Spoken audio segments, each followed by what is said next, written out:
let's get this show on the road. First thing I'm going to do is do some more Hooke's law. I'm going to do 2 of those. Then after that, we're going to go into heavy-duty thinking questions. These are questions about lifting objects up the side of buildings. And there's, yeah, there's, good. oh, you seen those? No, I got the joke. That was a good joke. Not the one about the bells and the pepper. Oh, no, no. It's talking about we're doing some heavy thinking. And then you Oh, said God, that joke. wasn't even a joke. That was just me speaking. Oh. So, well, thank you for getting a piece of humor that I wasn't intending, but that will work. Okay, so let's do a straightforward one of Hooke's law, and then after that I'll do one that's closer to the homework. So we got our spring. There we go. In this particular spring, the natural distance, you know, if you leave it alone, let's make this natural distance 3 meters. So it's a pretty heavy, big spring. But there are all sorts of size springs. It's not that unusual to get something like that. So in this spring, you're told that it takes 200 newtons to stretch it to 2 meters beyond its natural length.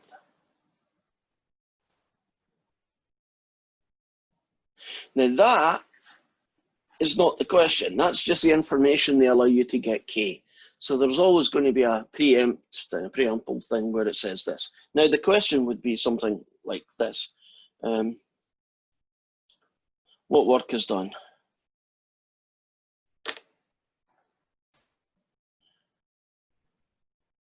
In stretching the spring.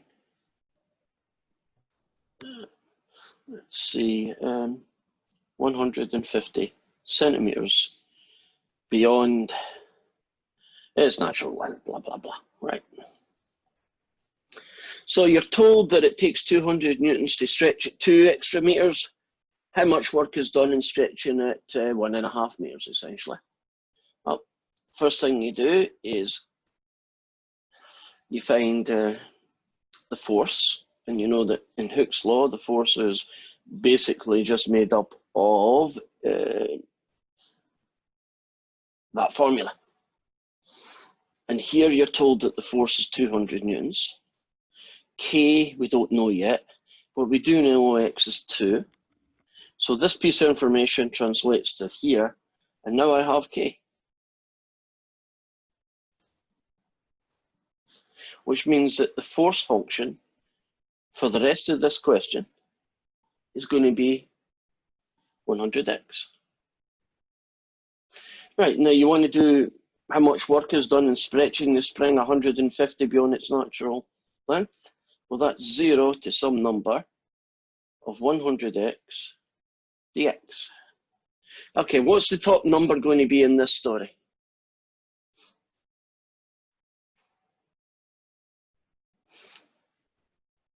Will I put 150 or will I put something else? 0.15? No, 0.15. Just shift the decimal point a little bit differently. 0.015? Go the other way. Oh, sorry. 1.5. Yes. You have to know that 100 centimeters in a meter. I would hope you would do that. And this guy here, can I just dot that? Isn't that just basically going to be 50x squared evaluated at 0 and at 1.5? Maybe I shouldn't dot it. Okay, what are you going to get? You're going to get 50 times 1.5 squared, take away nothing. That's 50 times 2.25, take away nothing. That's 100 and a quarter of 50, which is 12.5. So I believe it's 112.5. And we'll call it joules or whatever the units happen to be. Just curious, did I multiply that right? Yeah. Hey, I'm on a roll today, guys. Let's just pretend there was a question B. And it was, what was the work to do it from 3 meters beyond its natural length to 5 meters beyond its natural length. What would the integral look like if you wanted to know the work that would be done? It's already 3 meters beyond its natural length and you want to pull it to another 2, right? So 5 meters beyond its natural length. What would be the integral in that case? Well, I just need to know these numbers, don't we? What do you think they should be? Integral from 3 to 5. That's it. We call on Hooke's law. Find K and then you can do anything you like after that, right? You can find any how much work is done type question once you know that it's 100x. Going to move this. Are we cool with this one? By the way, that one is a ... Right? I'm not going to do that.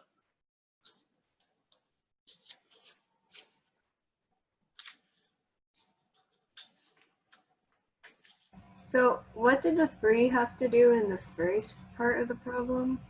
What did the 3 here? Is it this 3 here, Emma? No, like in part A. Where like the natural resting part was at 3 meters. Oh yeah, its natural resting distance was 3 meters. It never actually get used in this question. It was just a piece of information that they gave you. So never actually did get used. But that's what, if you left the spring alone and didn't do anything to it, it would be 3 meters long. As I say, these are not as unusual as you have. I believe in California, in the newer buildings that are in heavy areas of heavy likelihood of earthquakes, they actually put buildings on what is essentially huge springs. Right, the foundation has big concrete blocks with huge springs, kind of bolted or whatever, as concrete but embedded into the base of the building. And the idea is that when there's an earthquake, the springs absorb a lot of that movement, you know, because a lot of the buildings, concrete's not good at being wobbled, right? Concrete's very good at being stiff, but it's not very good if you try and wobble. And earthquakes basically wobble things. And so what they do, the springs are meant to do is absorb an awful lot of that. I don't think they've had a big enough earthquake to test out the spring system, but that's essentially what they've got. So I could imagine there could well be springs like that.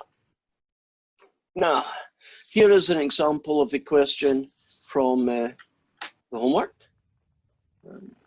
So we're going to go through this one. The reason I've added this one is that it's got a little bit more, the information's a little bit more awkward. So let's start off with, it takes 5 joules to stretch a spring, should be an R in there, from its natural length of 24 centimeters to 38 centimeters. Well, the force function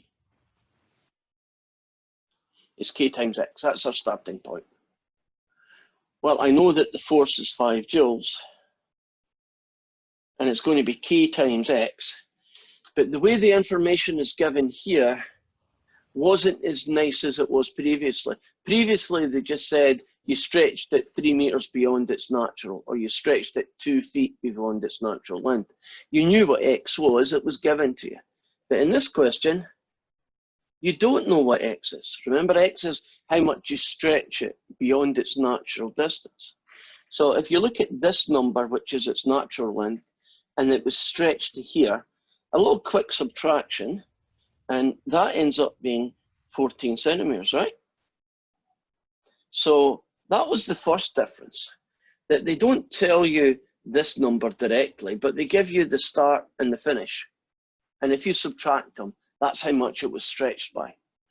Second problem is that number there isn't actually going to be 14. I know it's 14 centimeters. It's But gonna remember, be 0.14 meters. Yeah, remember units, units, units. So when you do questions involving feet and meters, if it ain't feet, make it feet. If it ain't meters, make it meters. So 14 centimeters becomes 0.14. Okay, what would the calculation be to find K here?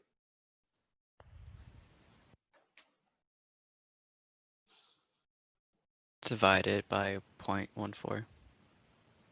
Now, in this question, we are not going to worry about exact values anymore. And the reason I know that I don't need to is that the question says to 2 decimal places everywhere.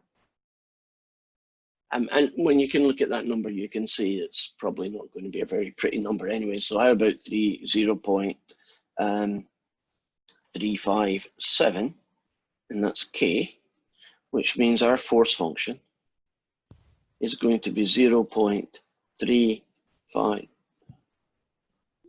Darn it in space. I didn't swear. 35.71, that's better. So the force function is 35.71x. So that was a little hiccup. Now, our first question. So that's the guy we're going to use.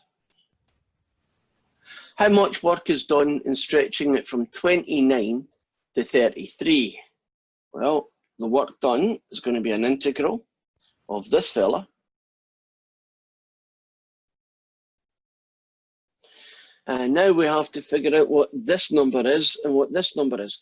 I'll tell you what it's not. It's not 29 to 33. It's not even 0.29 to 0.33. Because these two numbers don't correspond to these two. 29 is actually 5 centimeters beyond its natural point, and 33 is 9 centimeters. So do you see that they're catching you on units every time? 29 represents you've stretched at 5 centimeters. 33 means you've stretched at 9 centimeters. And so we will be going from 5 centimeters, written as meters, to 9. And ... it's ugly. The question B, first time we've seen this one, how far beyond its natural length? So they're basically saying find x when you use a force of 50. Well, I know the force is 35.71x, and if this is 50,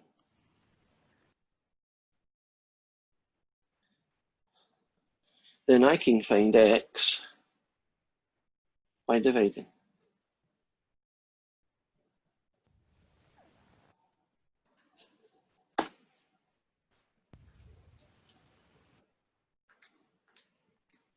Into 2 decimal places, yeah, it's 1.4 or 1.40, and it's meters.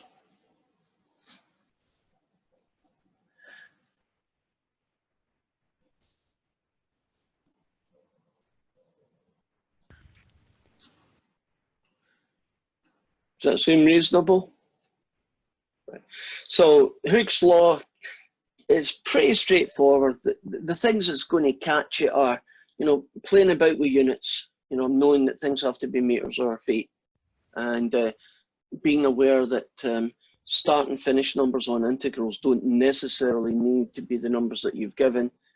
The measurement of the x's, right, the things that are going to go here and here, these are not necessarily the numbers that you're given, but how much beyond the natural value. So if it's got a 24 natural length, remember to take 24 off everything, and that's what the x values at those points would be. Are we good? Right, now, well, where are we going to go? Well, we have got a lot of stories involving objects being pulled up buildings and holes in the ground and whatever else. So here's question 9. And I'm just going to take the story that they've got and draw a picture for it. Well, in this story, there is a building, and that building is 130 feet tall. You have got a rope. What colour do I do the rope? Do this. A green rope. You have a green rope. There it is. And this green rope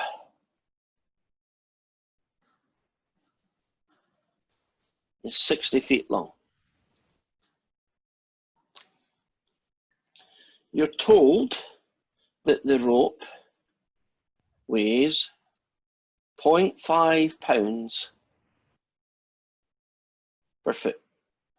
So the rope weighs half a pound for every foot, right? So if you got a piece of rope and cut a foot and weighed it, it'd be half a pound. And we are going to be asked, eventually, how much work is done in lifting that rope to the top of the building. Right? So how much work is done in lifting that rope to the top of the building? Well, you might say, oh, that's easy. 60 feet, half a pound each, that entire rope weighs 30 pounds. And then I just need to say, well, how much feet did it rise? Well, I guess there's 70 feet. 70 feet, you're moving it up 60. A quick multiplication and you're done. Well, that doesn't work. And the reason it doesn't work is, can you imagine? There's a little guy up here. There he is. And he's pulling that rope. At the beginning, isn't he holding on to 60 feet of rope, which is what? 30 pounds. But if he pulls if he pulls a foot of rope up, isn't there less rope now? And as he keeps pulling that rope, doesn't his job get a lot easier because there's less rope and lighter weight? So technically then, isn't the weight of that rope changing for any given point in time of that process? And that means that we need to figure out what the force function is. And the force function isn't a fixed number. It's not 30 pounds, right? And that's where the fun's going to start, because this is a process where you have to kind of generalize the whole thing, and that's not easy to do. So I'm going to imagine my rope again. I'm going to make it a little bit different. Imagine that we got to some part in the journey. This part here. And we're going to call this distance xi.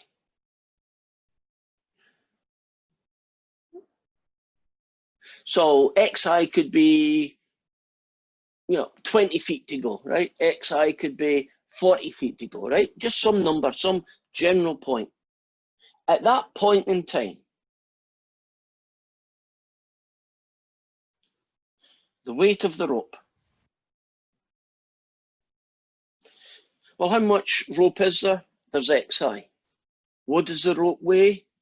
0.5 pound a foot. Are we happy about 0.5 xi?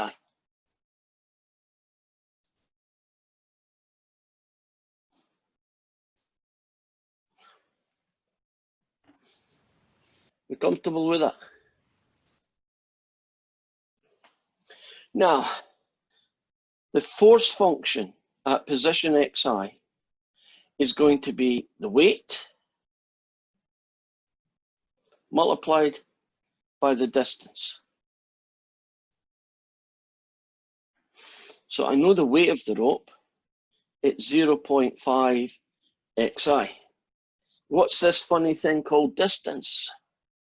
We're just going to pretend that we move it a little piece. We're going to pretend that we move it just a tiny little bit, called delta x. So what is the total work done? Well, the total work done is going to be all of these guys. So it's going to be I equals 0 to n, 0.5 xi delta x, and then we make all these guys go infinite. So you're basically adding up all the force functions and making it go infinite.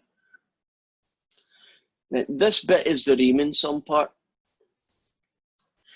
In a lot of ways, I understand why it's there, but it is a big distraction because that turns into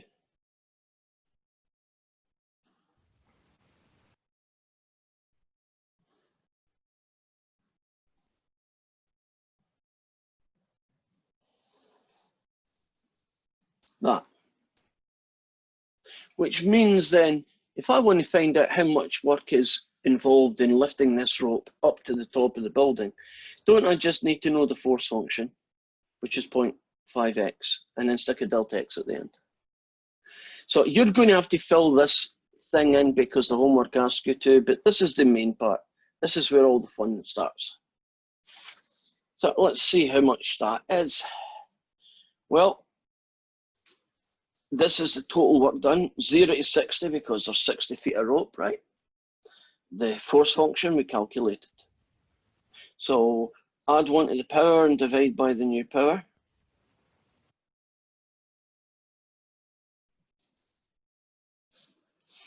And then you get, what do you get? I don't know. Sign out. 0.25 times 60 squared. And in my case, 900 joules.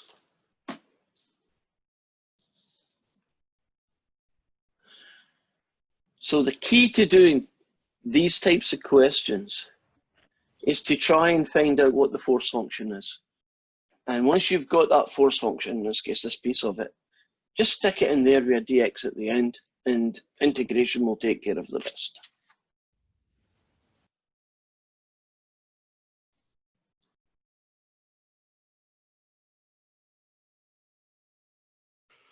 Are we good?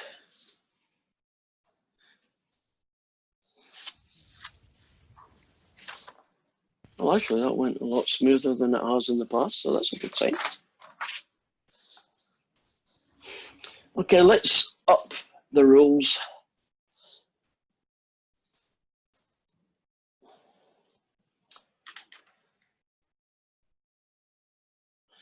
Let's suppose that we have a 10-pound weight on a rope.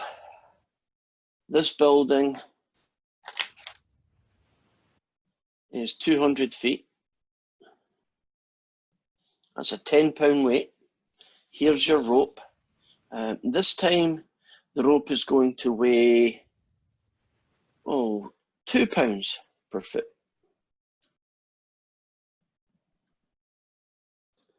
So this is a pretty heavy duty rope. And the poor little guy at the top, his job is to pull that all the way to the top.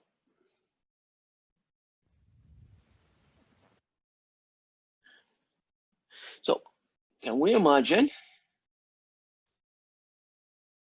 a kind of snapshot of what that might look like? And we'll call this distance xi. So let's find what the weight of everything is at xi. Well, isn't this made up of two things? Isn't it made up of 10-pound weight plus the rope?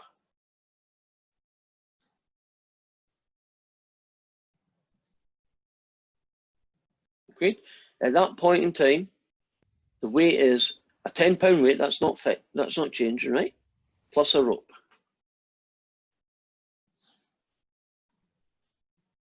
Now, how much does the rope weigh? It weighs 2 pounds a foot. XI is XI feet, right? It's XI feet of rope. So you put them together, you get 2 XI. So the guy that you're going to put inside your sigma, which is the first bit of the question, you're basically going to put in here 10 plus 2xi delta x, and that's going to turn into the real thing, which is the work. And the work is from 0 to 200. This fella.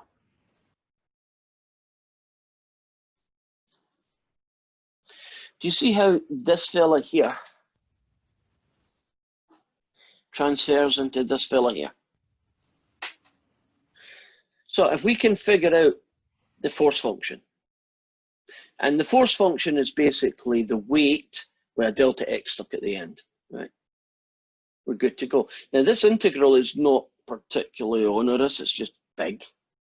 So it's 10x plus x squared, evaluated at 0 and at 200. So that's 10 lots of 200 plus 200 squared, take away nothing. And you should get a really big answer. So 10 times 200 plus 200 squared. And the answer ends up being 42,000, and in this case it's foot-pounds. So the work done in lifting this 10-pound weight on this very long rope that weighs 2 foot per pound, that entire work comes to 42,000 foot-pounds.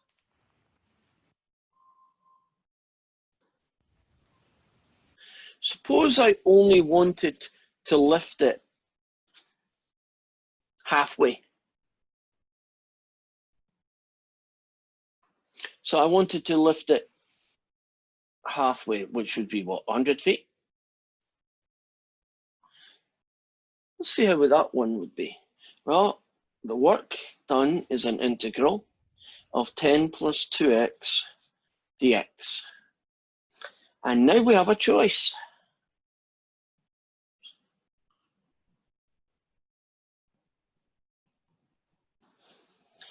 Is halfway 0 to 100, or is halfway 100 to 200? 0 to 100. Because which halfway are they talking about? Because isn't there the first halfway, right? The first half of the job. Or couldn't you be talking about the second half, right? The last half. Right, now if you do 0 to 100, in my little story, I guess I'll try and draw my picture here, right? There's my thing, there's a little guy, there's a ground. Here's the other alternate over here, here's my little guy. Now, if x is 0, in the way that I'm measuring x, which is the distance from here to there, if x is equal to 0, won't that mean that you're right at the top? And you're going to 100, so that would be, this one here, would be the last half. And 100 to 200, well, 200 is at the bottom, and 100 is here. So that would be you going from here to here. And this one would be going from here to here. So when you're doing this question, try and make sure that you're aware, is it the first half or the last half? If it's not if you don't match up with the first answer, well, you just tried the other one and it should work. And it all depends on how you decide how to measure xi. I'm measuring xi as the distance from the top down to the bottom, but in some cases it's easier mathematically to reverse that job.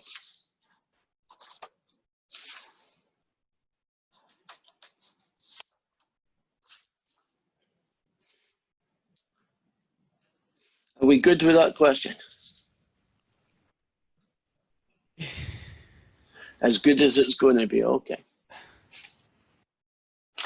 So, who's our last guy? Then I want to talk about the test. Well, they have the ultimate version. This is the hardest version you can do. So, here is the story. And this is a version of question 11. So you got a building.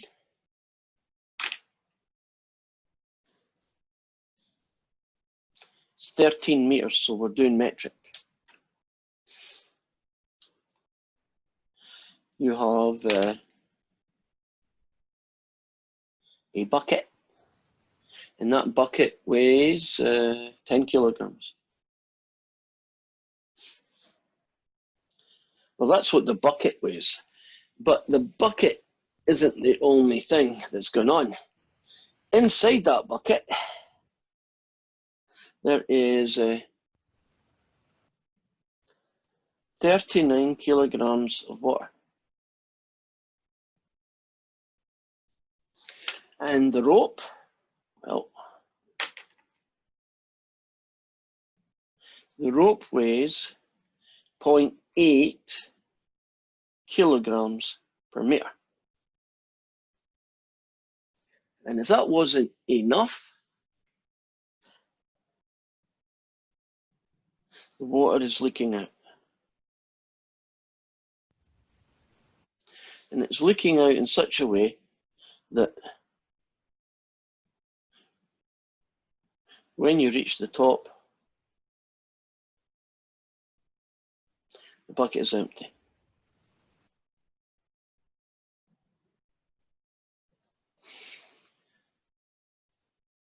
We have to try and keep all of these features, right? It's like juggling a whole load of balls. We have to try and keep them in the air.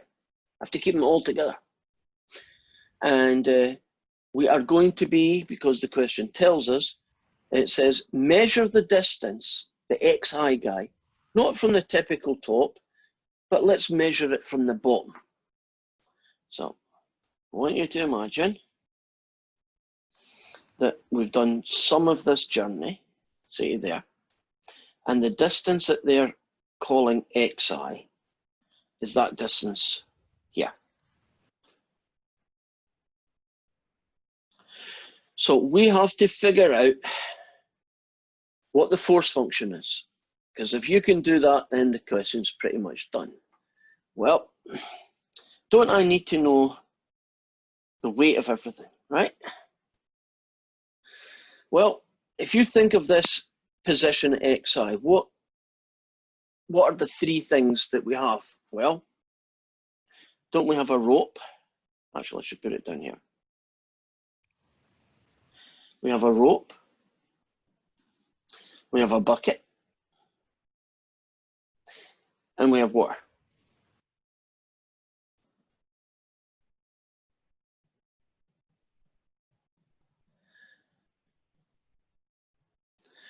Each one of those at this particular snapshot is going to weigh something, right?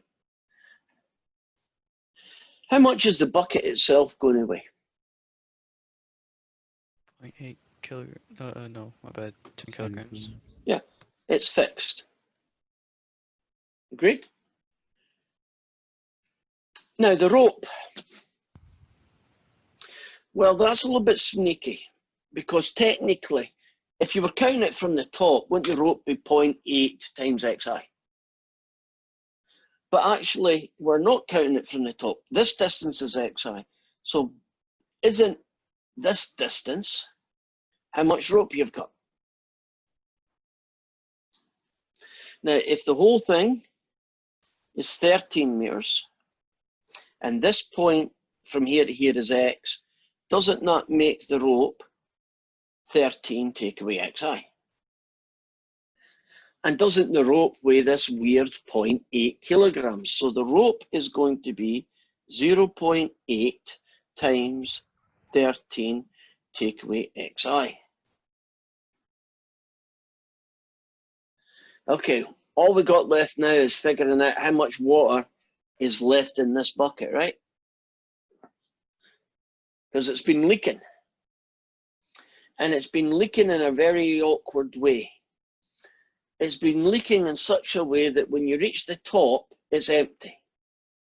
So that means that you have got 39 kilograms of water and 13 meters.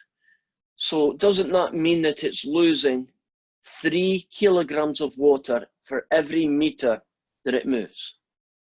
Right? 39 divided by 13, 3 kilograms of water for every meter that it moves. So you're going to have 3 times xi water.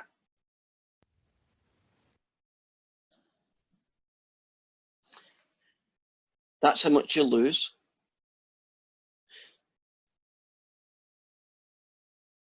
And that's how much you got left. Right, you're losing 3 a meter. So how much is left? Well, 39 take away what you lost. 39 take away this. Now this entire mess now gets multiplied out. And 0.8 times 13 comes out as 10.4. Take away 0.8xi plus a 10 plus a 39xi, not a 30, plus a 39, take away a 3xi. I got my brackets all mixed up. So that guy, and that guy all get added up. So let's see what that equals to. So I have a 10.4, going to add a 10, going to add a 39. So that comes to 59.4. And then that guy and that guy is take away 3.8xi. So when you do your sigma thing,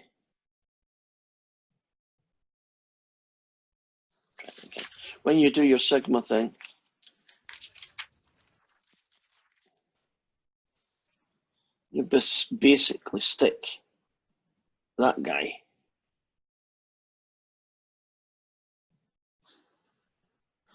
to that I equals 1 to n limit thing.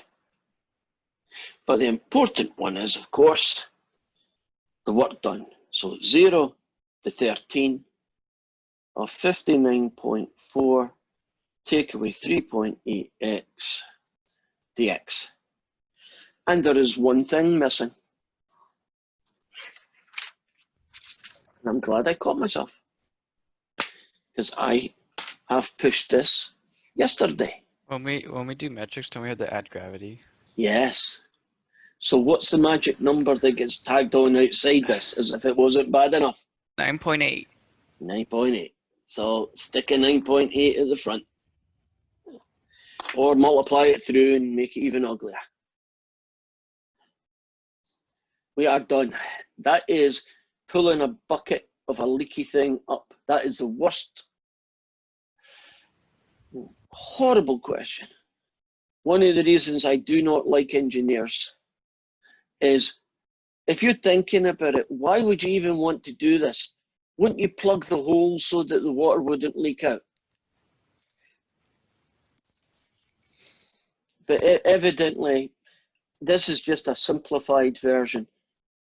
I was told once, and it's kind of acceptable, that although this doesn't seem like it, can you imagine you were doing a calculation where a rocket had fuel in it? Right?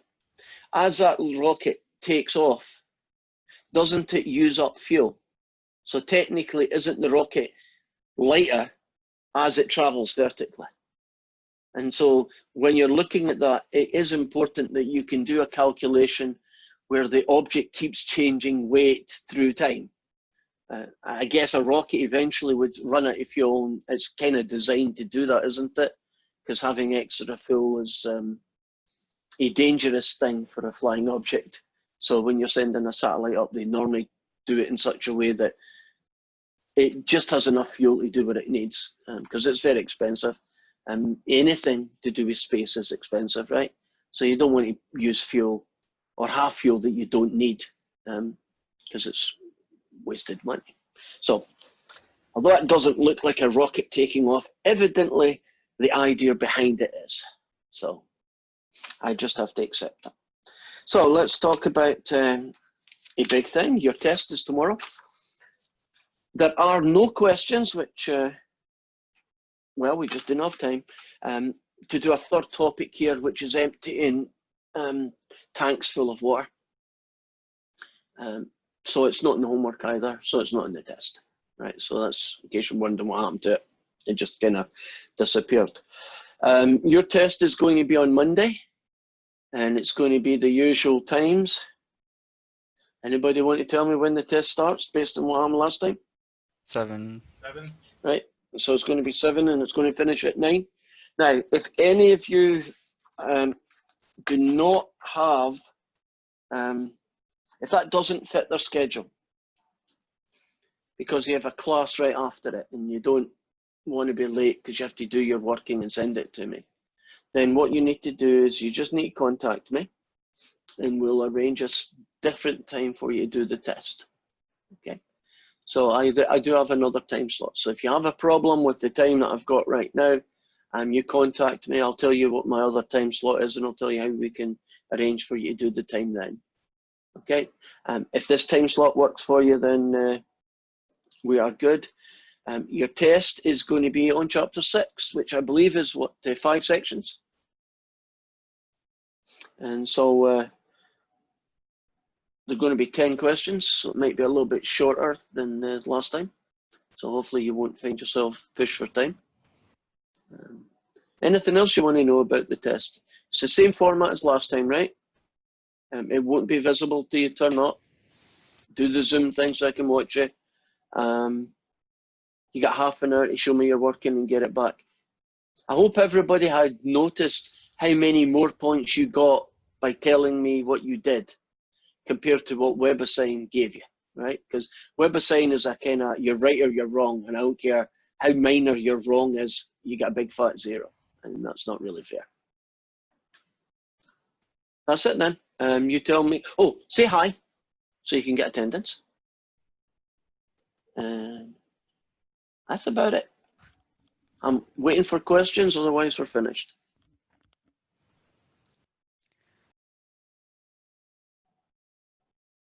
Okay, bye-bye guys then. Make sure you say hi.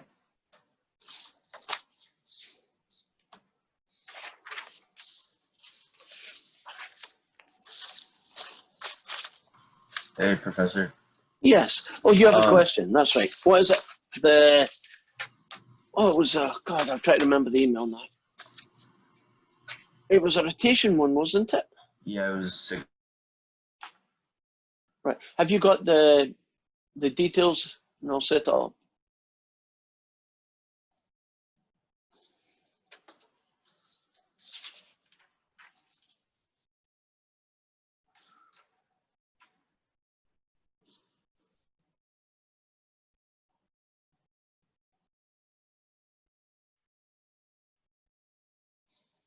I can't hear you. Sorry, If you, I forgot. Yeah, I forgot I was on mute.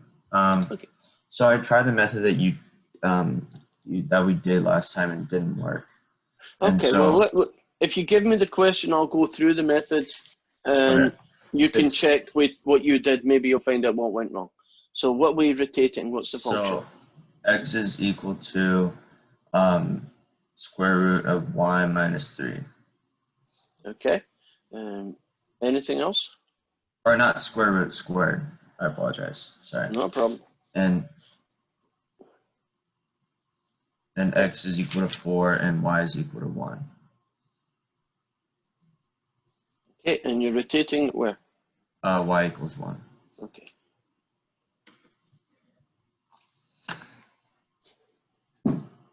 So far, so good, right? So I can't see your screen. I'll put it on the screen. Let me do something before I put that on the screen. Let's do Desmos. And that should help me as well.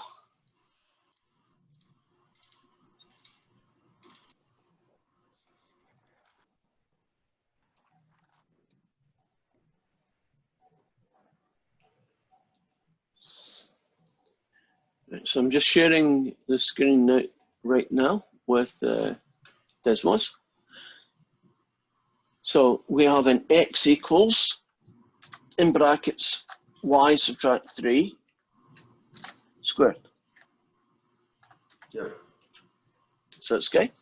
Yep. Then we have an x equals 4, which is basically going to lop off a piece of it, which it does, this piece here. And then we are going to do a rotate about y equals 1.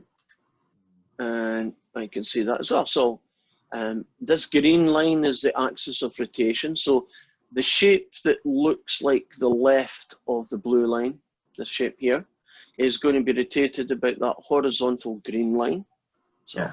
I can now transfer that over to my paper, and then you'll see, hopefully you'll see the same thing.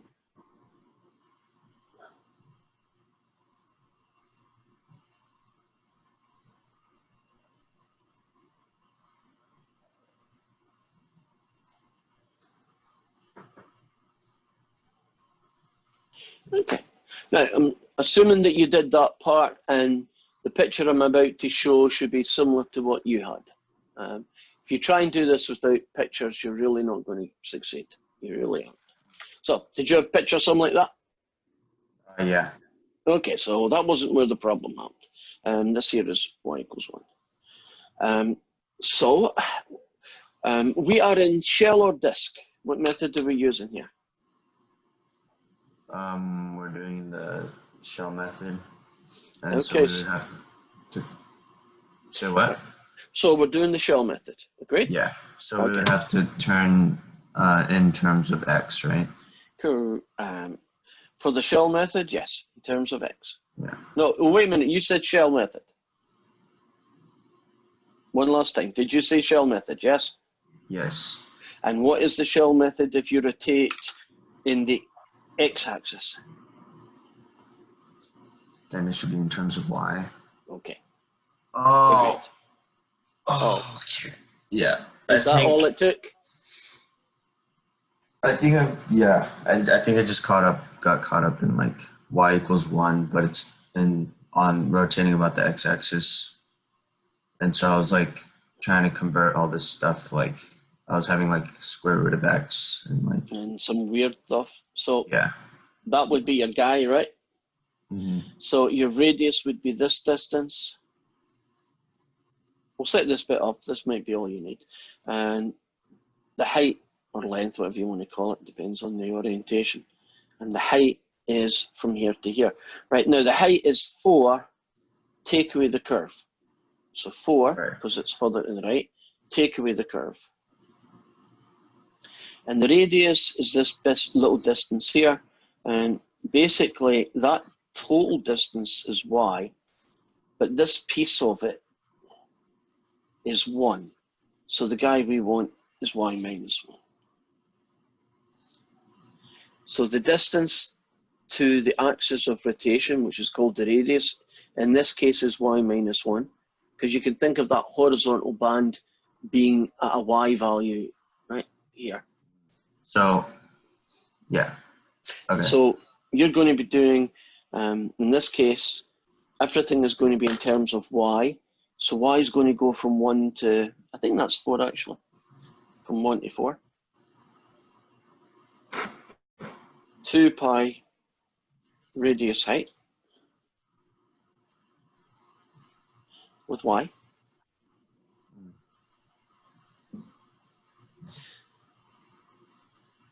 Now there is a possibility that you can still go wrong here, but it's only the algebra.